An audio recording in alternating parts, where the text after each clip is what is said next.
right. Today we are talking about how to act when you are getting into a new environment, Marizela.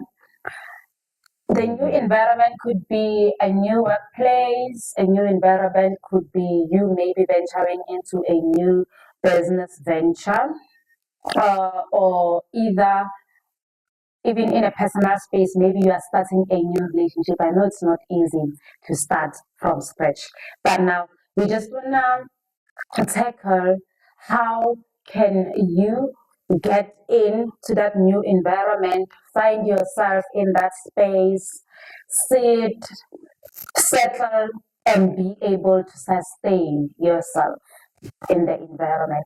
You can start by either of those, maybe in a workspace or a business space or a relationship.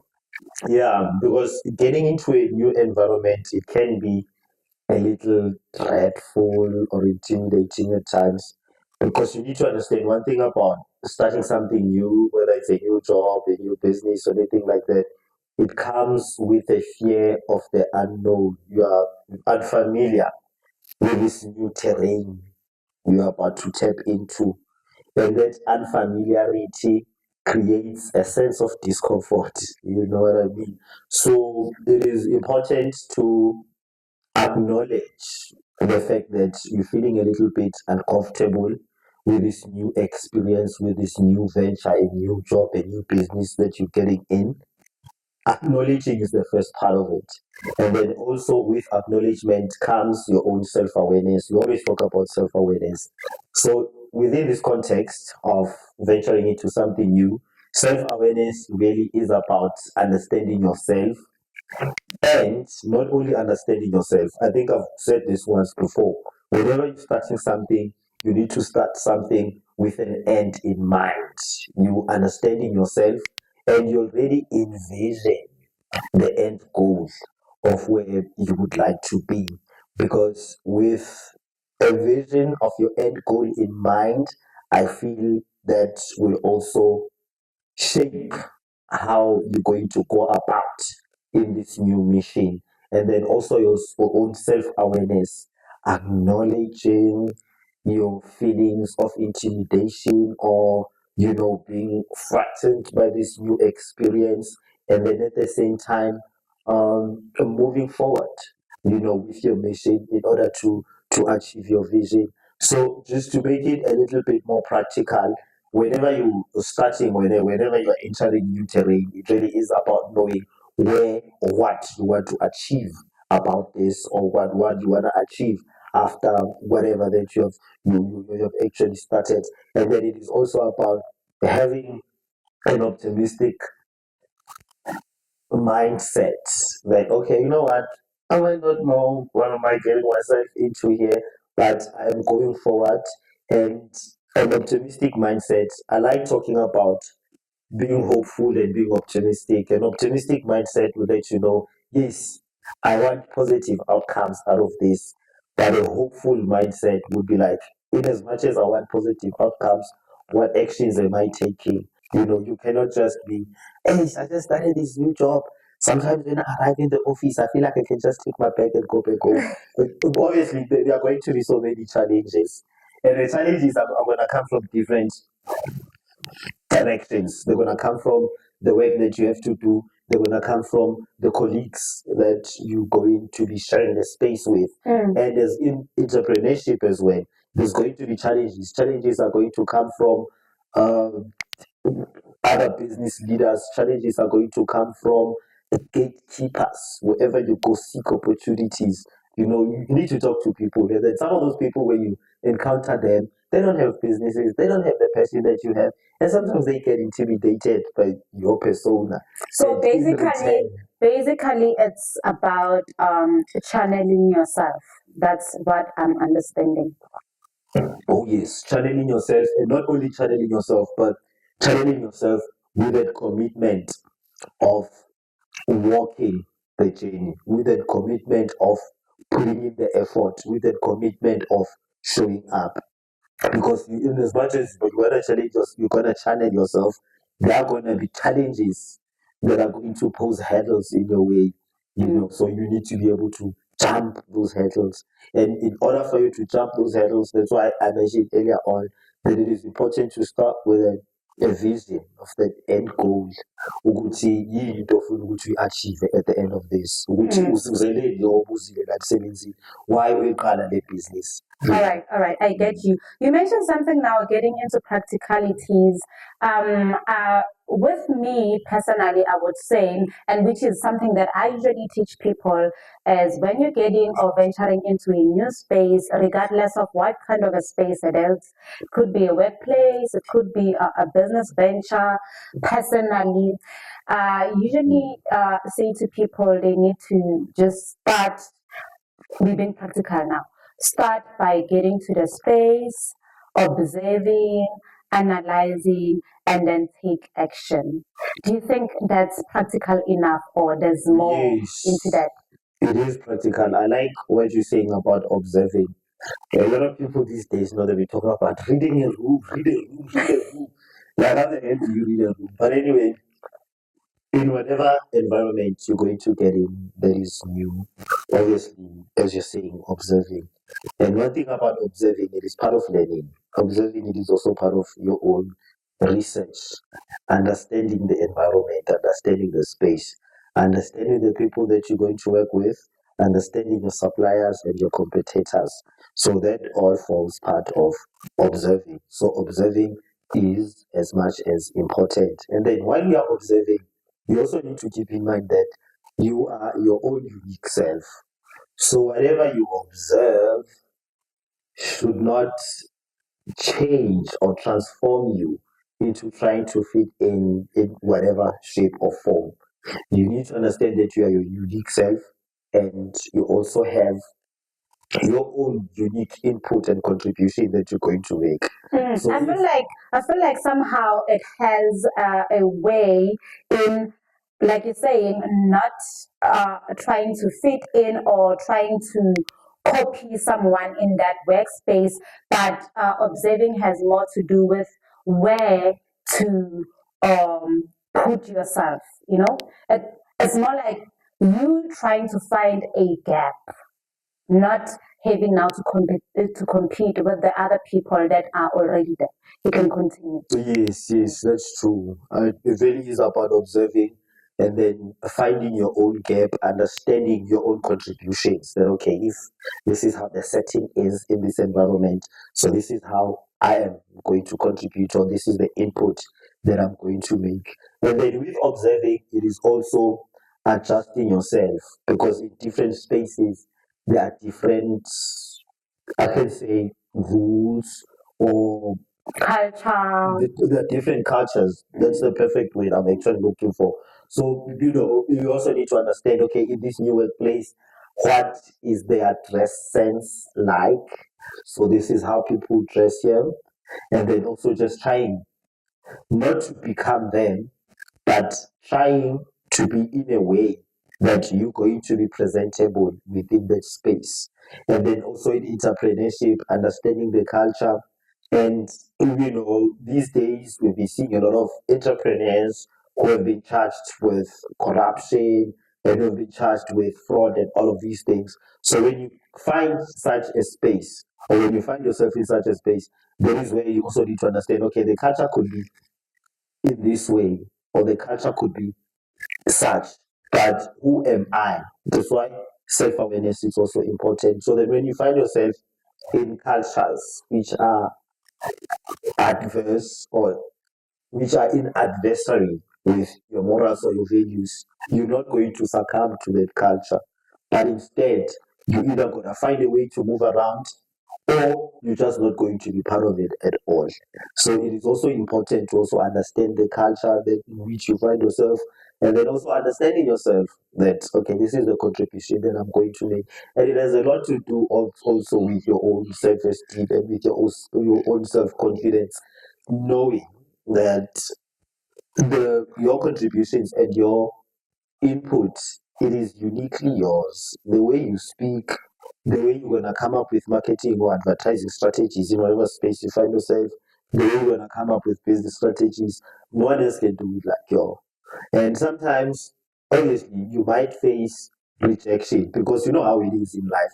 Wherever you go, whether it's a new work, a new business, or a new school, there will always be that one person who's gonna make you feel that, you know what, no, you are new here, you know. So also leave space for such disappointments, discrepancies, you know, rejections. You know what? But You're actually getting to my next question right now, because I actually wanted to ask you, Uguti, you now channeling yourself, like you said, and you now observing, analyzing, and finding a space for you to fit into the new space. Is it going to help you, or are there still going to be challenges regardless? And now, how do you work with those challenges? And I like what you're saying right now, that you need to leave space for such, because it's always there.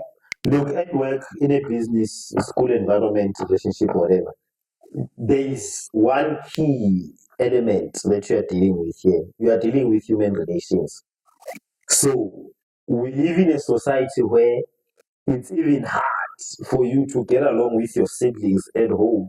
People whom you were born of the same mother and of the same father, or of the same mother and different fathers, Or your very whatever same the case might kids. be, or your very same kid. So it just shows how human relations, it is a complicated task, and it is a challenging task. It really is something that we grow to learn every day, and it is something that we improve on each and every day as we progress. So same likewise when you find yourself in the workplace, or when you find yourself in the business space, you are dealing with humans. So there's an element of human relations.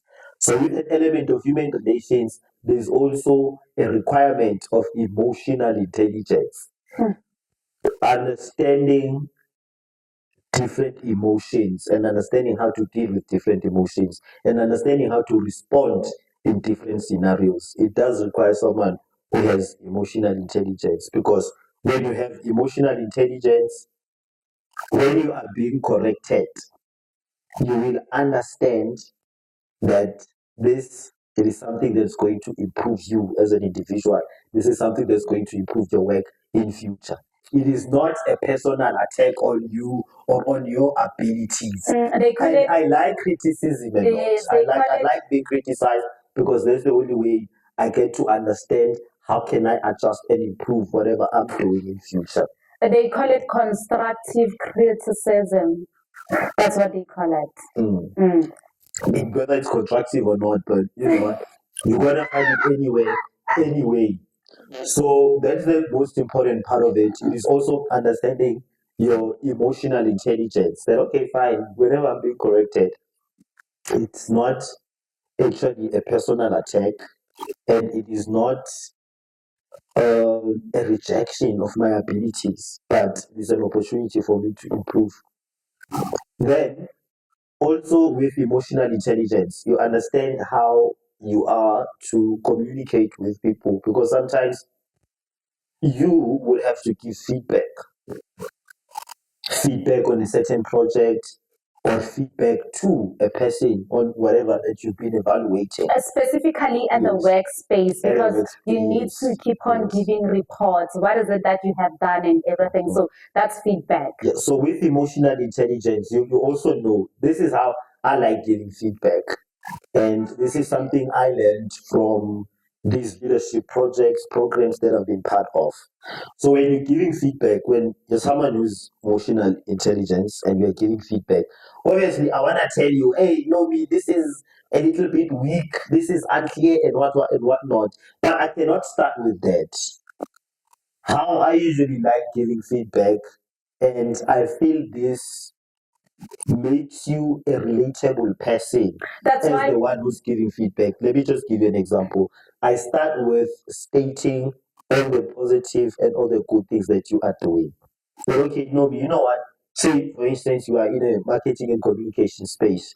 You have to come with a marketing strategy, social media strategy, whatever the case might be. So I'm gonna begin. No, me, I think your you define the objectives very well, and no, you know what, I think you have a very strong brand position in mind. No, you did very well by coming up with this marketing strategy. But however, I feel maybe we can make it more stronger or more clearer if we can focus on the company's goals or the company's mission and vision to ensure that our marketing messages they are aligned with the company's mission and vision. You understand?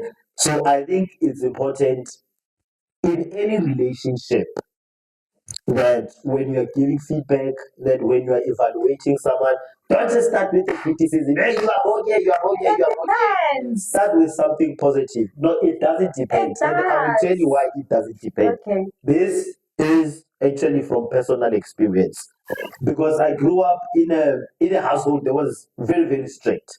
So whenever you did something wrong, hey, they reprimand you same time, they chop off your head same time. Hey, wait. So that what it does, it creates trauma in you.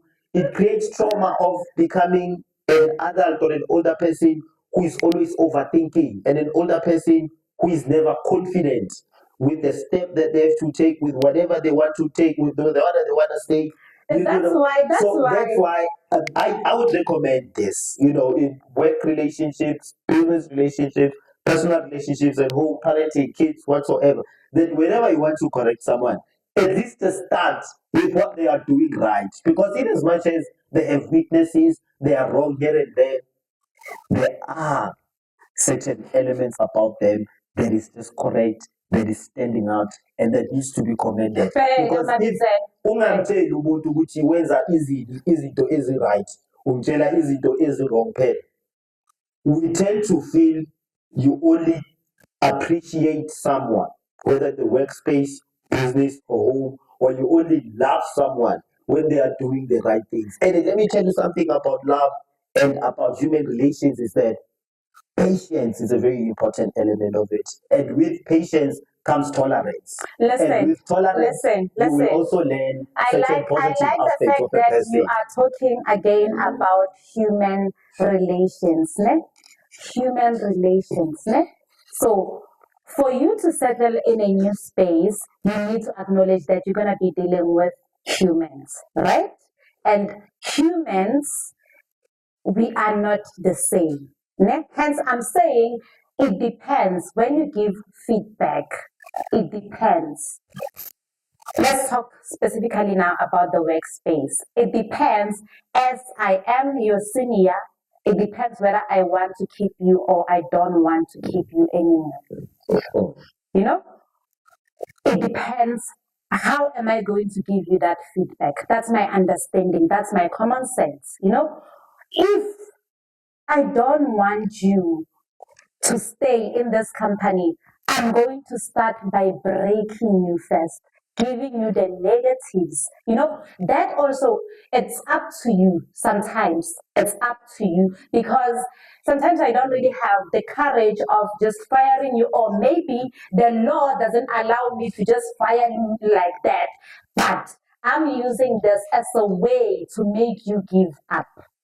You get my point? Hence, I'm saying it depends. Even in a business relation, even in a personal relation, it depends whether I still want to keep you or not. Or I'm testing how strong are you. How you mentioned something about emotional intelligence, how strong your emotional intelligence is. So if I want to test that, I can still start by giving you the negatives. Break to a core, and just want to see from your facial expression, and then from there I go to the good news. That's why I'm saying it depends. Yes, in a leadership space, obviously it must be like that. You start with the positives because now you want these people to be confident. You're building and boosting their confidence, and then from there you come to the negatives. But also the negatives, how you're sending out the message, it must be in a lenient way. But I just wanna say, I just wanna beg to differ with you when coming to this thing that it depends. So people need to understand that it's not always like that I start with the positive to boost your confidence. No, it depends.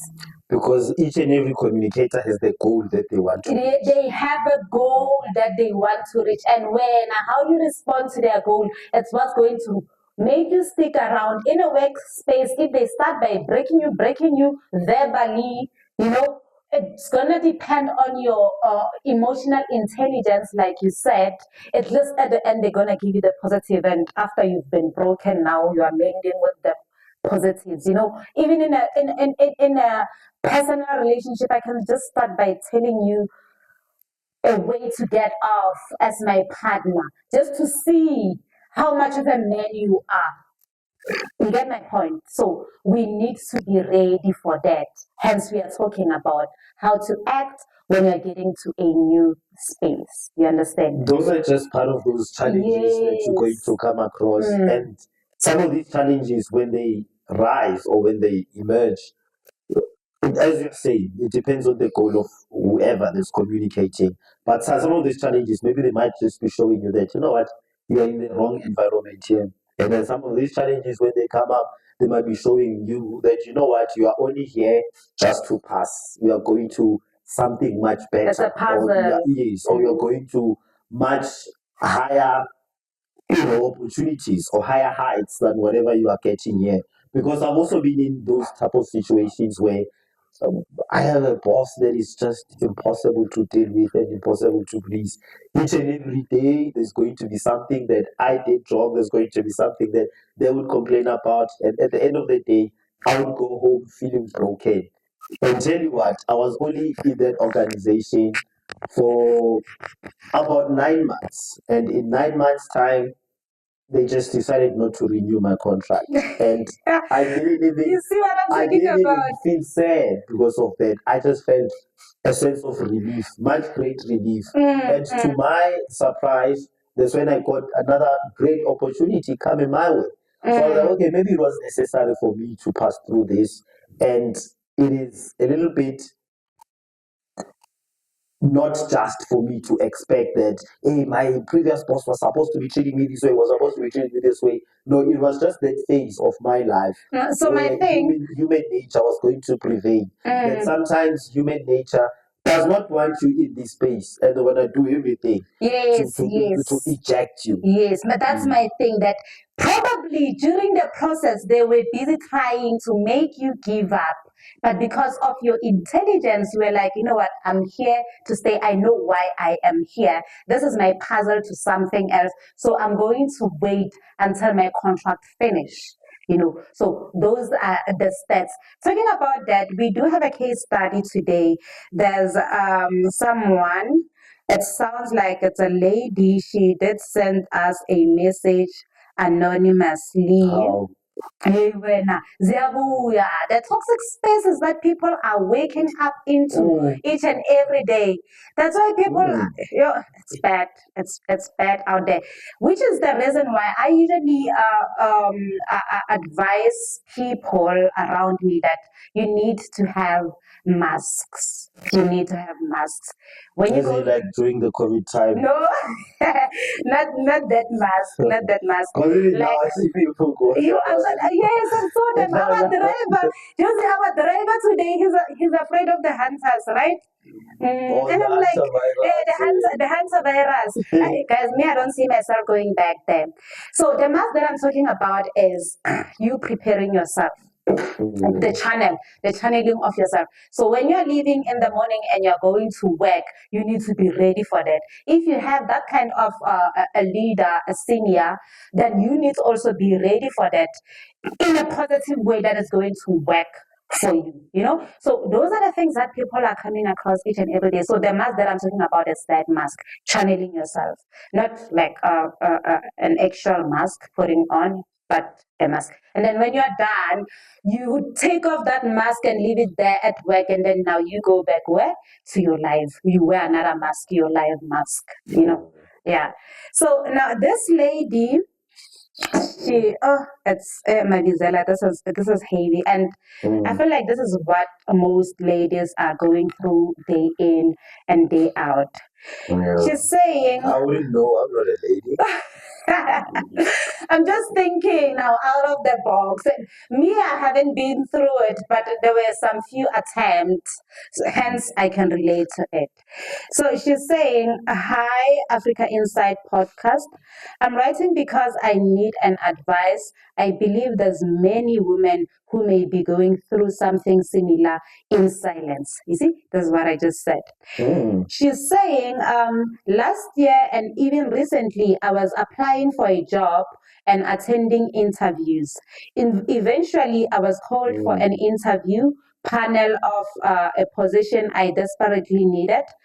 I am a single mother and a graduate, so getting a stable employment was very important to me. You know, she really needs this job, this lady. So after the interview process, while I was waiting for the feedback, one of the men from the interview panel contacted me privately. He implied that if I wanted the job, I needed to do sexual favors for him. That's heavy. Too much. That's deep. Too much sauce.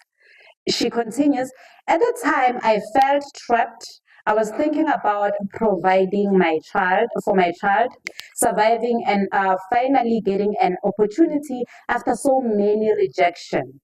Eventually, I gave in because I was afraid of losing the opportunity. You know, such opportunities, they come and you have to react quickly. There. That's the thing. She was at the corner. Now. So I've been working in the department for about 3 months now, but the situation has not stopped. Hello? This man keeps coming back and expecting more from me, and I no longer feel comfortable. I feel anxious, ashamed, and scared that if I refuse him, I could lose my job or face retaliation at work. I want to know, so here are the questions. I want to know, what are the rights do women in the institutions have to deal with this kind of situation? So, what are the rights that women have? Question number one. Number two, how can someone report a workplace sexual cohesion safely without any complications? And then she continues and says, to conclude, and how do you protect yourself when the person abusing their power is someone influential in the workspace? I would really appreciate your advice and perspective because I feel stuck and I don't know what to do next. Inzima le. Yeah, it's big. It's big. This one is too Inzima. big. I didn't imagine that we were going to get a case study of this magnitude. This one is too big, Mabizela, and we are talking about that today. So, how can we advise? She's got 3 questions. Question number one, it says, which I think we need to look into that. It says, where is it? What are the rights? What rights do women in situations like this have? The rights.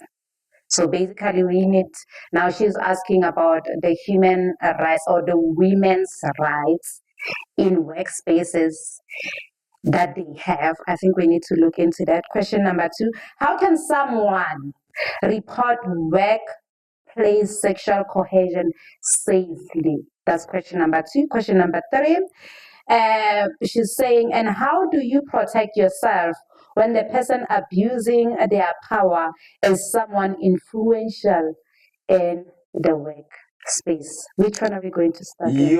Okay, let me just answer broadly. Okay. So, in my opinion, as Elufa, as just the person that I am, there's a disclaimer. I'm not a human resource professional. So that needs to be out. So basically, So that's the way one I of would go her. about it, That's one of her advices to look into the human resource. Maybe she can talk. let me Okay. just continue. Yeah. So I would say she, at first, initially, the beginning of this whole thing, she was actually in the wrong of giving in to whatever favors or to whatever requests from this man. So now I understand we cannot turn back the hands of time and correct that. The mistake has already been done. So now we need to rectify the situation. So I believe if she feels safe to do so, she can approach the human resource department and actually lodge a complaint about the situation or about this guy.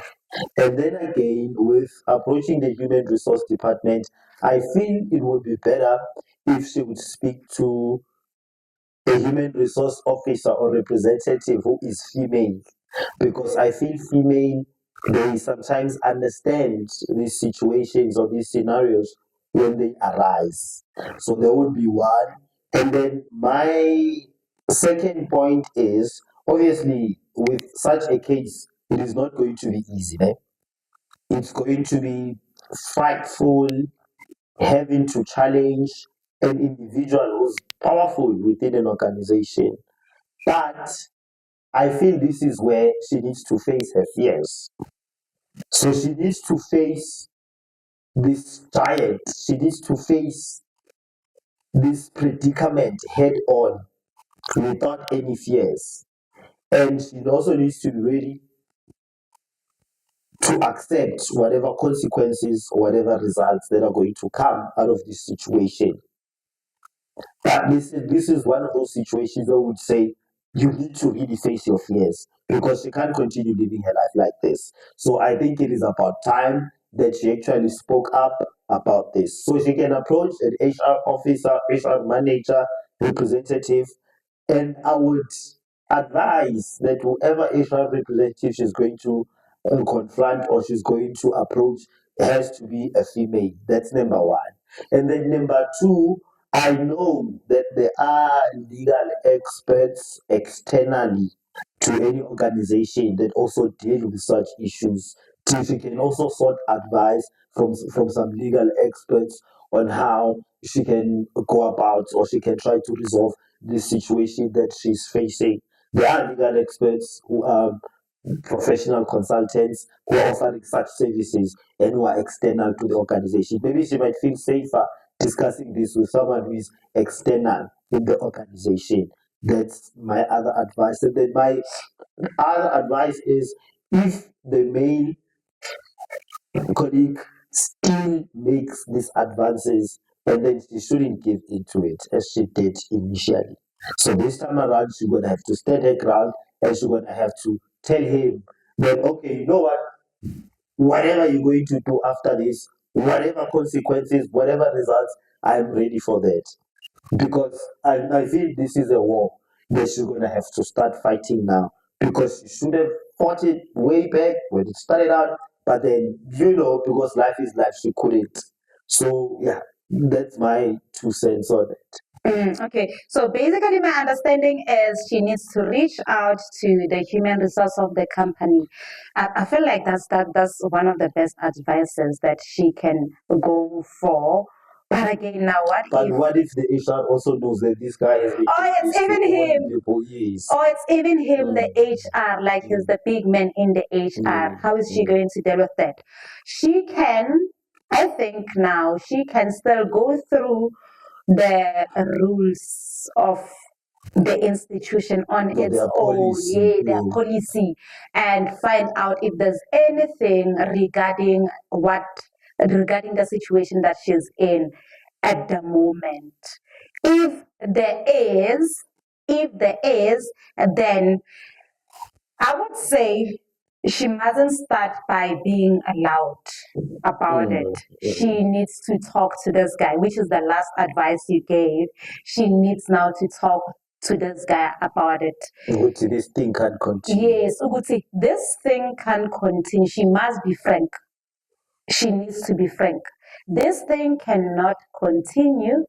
You giving me this opportunity, it's not like I didn't deserve it yet. I'm a graduate. This is what I studied for, so I am qualified.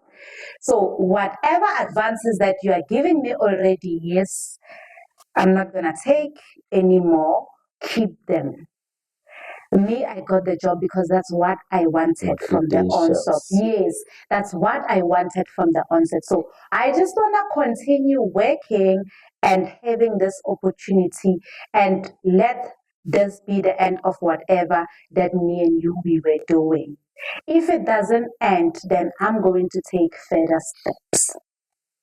Further steps, she doesn't even have to explain herself. I don't like explaining myself too. She doesn't even have to explain herself. She just have to say, I'm going to take further steps. Anonymous, you say it straight to his face, I'm going to take further steps, and then you leave it, you see their reaction, and then you leave it there, and then you check, you keep on now checking how do they react from there on. And then she did mention something about the women's rights. I just checked with the women's rights at workspaces in South Africa. It has something to do with protection against discrimination. I got this online. And maternity, that's not what she's asking about.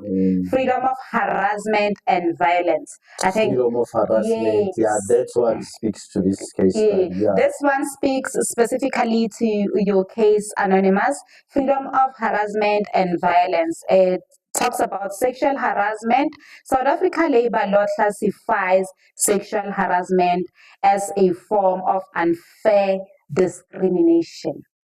You know, and then employers are legally obliged to maintain a safe working environment and have explicit policies addressing and handling sexual harassment cases. So basically, I believe she can find this information from the policy of the institution. Hopefully. And then again, disciplinary action. This is now the action that can be taken to this guy who's taking advantage of her.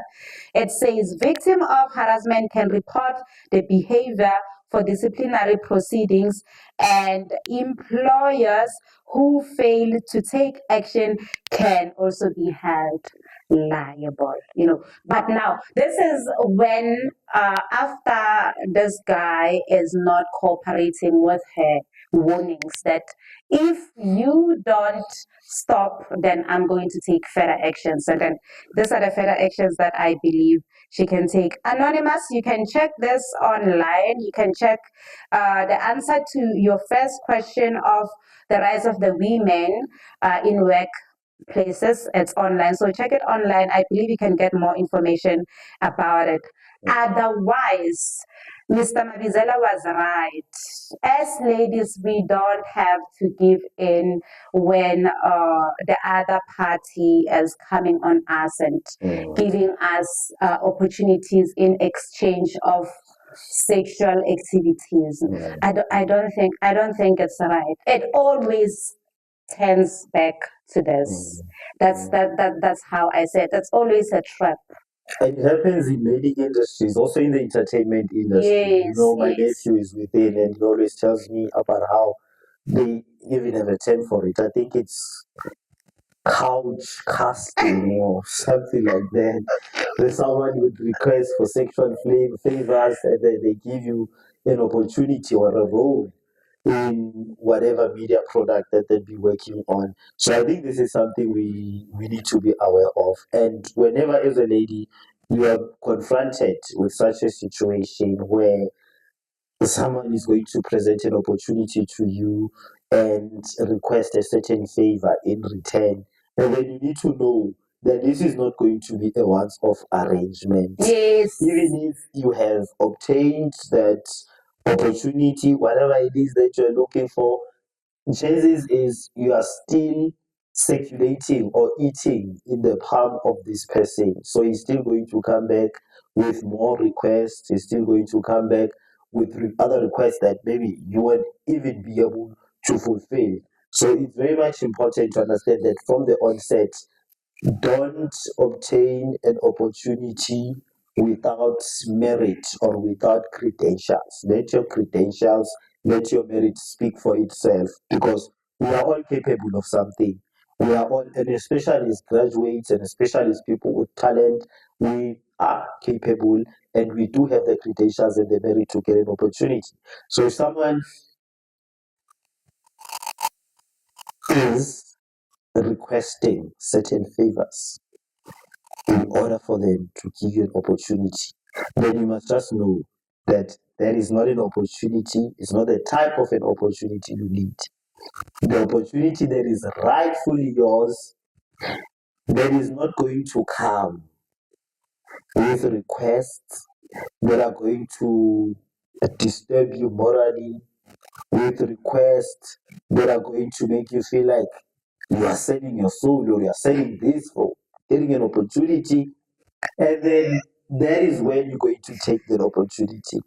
When it doesn't have any deep or a heavy requests. So that is what I think we need to share, and that is what we need to educate our youth about. That guys, it is all about credentials, it is all about merit. Do not take the shortcut of, no, I know a guy who said this, I know someone who can, I know a manager, I know a casting director who can. No, don't take a shortcut. Go for yours, get an opportunity that is rightfully yours at the right time. Because what makes a lot of people fall to this trap or fall to this pressure, it is because you want it now and you want it to happen right now. So that's the problem with wanting immediate results. That whatever you want in life, it also seeks you, but it is just the timing might not match. You might not obtain it today as you want it. You might get it some other time when you are a bit matured and when you are also ready for such an opportunity. So yeah, I feel we shouldn't corrupt ourselves morally is what we were talking about the other day, talking about values versus numbers. That am I going to lose my values in order to obtain more numbers, to obtain more followers, or to obtain more money? So it also boils down to that we always need to uphold our values. That, okay, you know what, this is what the request is in this situation or in this space. Then you know what, I'm not going to be part of this space. And it doesn't mean if I'm not part of this, if I don't take this opportunity, I'm not going to find anything else. And you might find if you refuse an opportunity that costs you your peace, that costs you your morals and your principles, a better opportunity can come ahead. This might just have been a test to see what kind of a person are you. Are you going to be a person that's going to accept envelopes that are given under the table, for certain favors and opportunities, or are you going to be a person who's going to stand your ground and stand on your morally correct ground? Sometimes it does work out.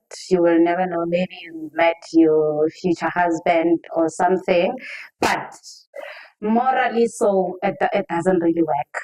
Ethically, so especially with the workspace, it doesn't really work. So basically, ladies, you need to be aware. You need to be aware. You need to know what you're getting yourself into before. So you calculate your risks and then run with the flow. To wrap it up, do you have anything to say, Madhuvela? Yeah, let's just take care of ourselves and let us not put ourselves in situations where we're going to regret later in order for short-term fulfillment. Say, okay, I'm gonna get this opportunity now. This is what I'm going to do. No, and let's not look for shortcuts in life. Let's stay the course. Let's be patient, and let's wait for the right time or for the right opportunity to come. If something it costs your principles, it costs your values. It's values versus numbers. Don't go for numbers. You'd rather keep your values, keep your principles, and whenever you are faced with a situation, no matter how intimidating or frightening it is, you need to face it head on. Deal with it. Deal with that situation. Speak up. Thank you. Oh, yeah.